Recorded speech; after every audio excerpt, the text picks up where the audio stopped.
Hello friends, welcome back to our channel Guntur middle class vlogs Telugu. Friends, నేను ఈరోజు మీకోసం Skoda rapid సేల్కి అయితే తీసుకోవడం జరిగింది.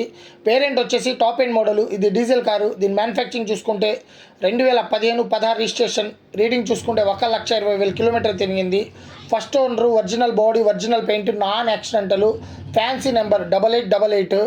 కార్ కండిషన్ చూసుకుంటే ఇంజన్ గుడ్ కండిషన్లో ఉంది. చిల్డ్ ఏసీ, 80% టైర్స్ ఉన్నాయి. సెంటర్ లాకింగ్ విత్ రిమోట్ ఉంది. ఫ్రెండ్స్, దీని కాస్ట్ వచ్చేసి 5,45,000 చెప్తున్నారు. మీరు కనుక ఓనర్ ఫోన్ చేసి కనుక్కుంటే కొద్దిగా తగ్గే ఛాన్సెస్ ఉంటాయి. దీని మీద ఎటువంటి ఫైనాన్స్ లేదు. ఈ కార్ లొకేషన్ వచ్చేసి ఆంధ్రప్రదేశ్ అనంతపూర్ బస్టాండ్కి దగ్గరలో ఉంది. ఫ్రెండ్స్, మీలో ఎవరైనా ఈ కార్ తీసుకోవాలని ఇంట్రెస్ట్ ఉంటే కింద డిస్క్రిప్షన్లో ఓనర్ నెంబర్ ఇవ్వటం జరిగింది. ఓకే ఫ్రెండ్స్, మా వీడియో కనుక మీకు నచ్చినట్లయితే లైక్ చేయండి, మీ ఫ్రెండ్స్కి షేర్ చేయండి, మా ఛానల్ని సబ్స్క్రైబ్ చేయండి, పక్కనే ఉన్న బెల్ ఐకాన్ని ప్రెస్ చేసుకోండి. మరిన్ని మంచి వీడియోస్తో మళ్ళీ కలుద్దాం ఫ్రెండ్స్. ఓకే ఫ్రెండ్స్, బాయ్, జై హింద్.